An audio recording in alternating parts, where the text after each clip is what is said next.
Para sa unang bugso ng ating balitaan, binigyan ng pagkilala ng National Task Force to End Local Communist Armed Conflict o NTF-ELCAC ang SMNI dahil sa kontribusyon at suporta nito sa mga ginagawang hakbang ng pamahalaan kontra insurhensya.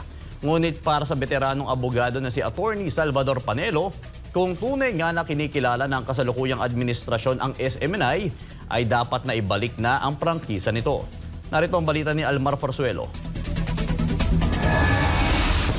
Sa darating na buwan ng Disyembre, mag-aanim na taon na ang National Task Force to End Local Communist Armed Conflict or NTF-ELCAC. Ito ay nabuo noong taong 2018 sa ilalim ng Executive Order No. 70 na pinirmahan ni dating Pangulong Rodrigo Duterte. Layunin ng NTF-ELCAC na tapusin ang salot na komunistang teroristang grupong CPP-NPA-NDF na nagdadala ng kaguluhan sa bansa sa pamamagitan ng pagtutok sa mga issue tulad ng kahirapan at kakulangan sa mga serbisyo, pati na rin ang pagpapalakas ng mga hakbang sa seguridad. Ang layunin na ito ng NTF-ELCAC ay sinuportahan ni Senatorial Aspirant Pastor Apollo Siki Buloy at naglaan ng TV program na pinamagatang Laban Kasama ang Bayan na kung saan 3 oras sa isang araw tinatalakay ang mga pangunahing issue na kinakaharap ng ating bansa at nagsilbi ring daan ang naturang programa upang mabigyan ng boses ang ating mga kababayang katutubo na kabilang din sa nililin lang ng mga rebelde.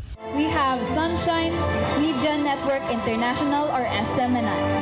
Kaya naman binigyan ng pagkilala ng National Task Force to End Local Communist Armed Conflict or NTF-ELCAC ang SMNI dahil sa kontribusyon at suporta nito sa mga ginagawang hakbang ng pamahalaan kontra insurhensya. Nandito po kayo ngayon, you are all here, hindi po by chance, no?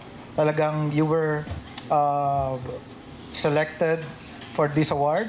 Ayon kay NTF-ELCAC Executive Director Undersecretary Ernesto Torres Jr., malaki ang kanilang pasasalamat na katuwang nila ang SMNI at ibang media entities sa pagbibigay ng tama at mahalagang impormasyon upang labanan ang maling ideolohiya at pigilan ang iligal na pangre-recruit ng komunistang teroristang grupong CPP-NPA-NDF lalo na sa mga kabataan. Binigyan natin ng recognition yung mga partners natin dun sa ating information awareness campaign. Kasama na ang iba't ibang mga media outfits like SMNI, ABS-CBN, PNA, at yung ibang mga partners pa natin. Napaka-importante ng kanilang contribution in making the general public aware of the deceptive ways and scheme of terror groomers, particularly the operators of the CPP-NPA-NDF. Ngunit para sa dating Chief Legal Presidential Counsel ng dating administrasyon na si Attorney Salvador Panelo, kung tunay nga na kinikilala ng kasalukuyang administrasyon ang mga nagawa ng SMNI kontra komunistang grupo, ay dapat ibalik na ang prangkisa nito. Pero alam mo, yung pagkilalang yan that's an empty-handed compliment.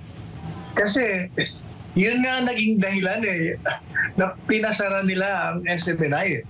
Kung totoo yung dapat hindi nila prangkisa, di ba? Kaya natanggal sa free radio TV because of that. Pagkatapos ngayon, kinikilala nila. Balik nila.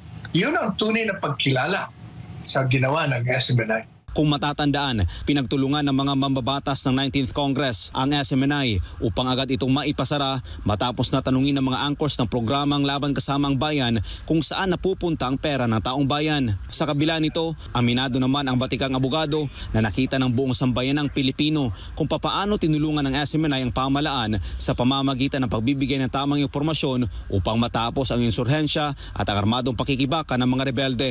Ang taong bayan sa buong Pilipinas at buong mundo ay testigo sa ginawa ng SMNI sa pakikipagbaka natin sa mga rebelding komunistang terorista. Para sa Diyos sa Pilipinas, kung mahal, Almar Forzuelo, SMNI News.